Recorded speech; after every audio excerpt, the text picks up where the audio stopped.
राजकारण आणि वाद हे भारतात नेहमीच एकत्र चालत आलं. काही वेळा आरोप खोटे ठरतात तर काही वेळा धक्कादायक सत्य बाहेर येतं.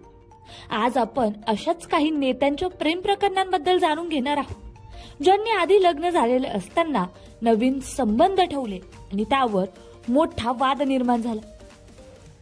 काँग्रेसचे ज्येष्ठ नेते आणि उत्तराखंडचे माजी मुख्यमंत्री नारायण दत्त तिवारी यांचंही असं एक वादग्रस्त प्रकरण समोर आलं होतं.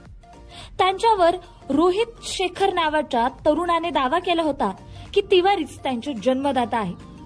DNA चाचणीत हे सिद्ध झाल्यानंतर त्यांनी शेवटी रोहितला आपला मुलगा मान्य केला. त्यावेळी ही घटना देशभर चर्चेचा विषय बनली होती. यासोबतच सामाजिक आणि राजकीय वर्तुळात चर्चेत राहिलेले नेते अमरसिंग यांच्यावरही अनेकदा वेगवेगळ्या महिलांशी संबंध ठेवण्याचे आरोप झाले. त्यांच्या फोन ट्रॅपिंग प्रकरणात एक खासगी संभाषण लिंक झालं होतं, ज्यामुळे त्यांच्यावर अनेक वाद झाले.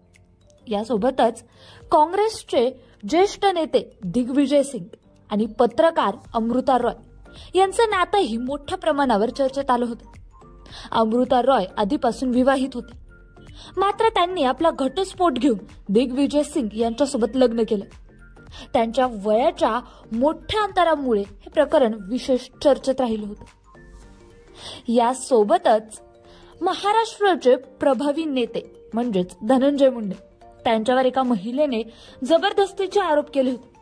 मात्र नंतर त्यांनी स्पष्ट केलं की ही महिला त्यांच्यासोबत दीर्घकाळ नात्यात होती आणि त्यांच्या संबंधातून 2 मुली झाल्या आहेत. या घटनेने महाराष्ट्राच्या राजकारणात मोठीच खळबळ माजवली होती. यासोबतच भारताच्या राजकारणात आणखीन काही नेत्यांची नावे अशीच वादग्रस्त राहिली. शशी थरूर आणि सुनंदा पुष्कर प्रकरण, मुलायम सिंग यादव यांच्यावर झालेले कथित आरोप, शरद पवार यांच्या खासगी आयुष्याविषयी चर्चा. हे सर्व प्रकरण आपल्याला एकच शिकवण देतं की राजकारण आणि व्यक्तिगत आयुष्य एकत्र आल्यावर मोठा गोंधळ निर्माण होतो.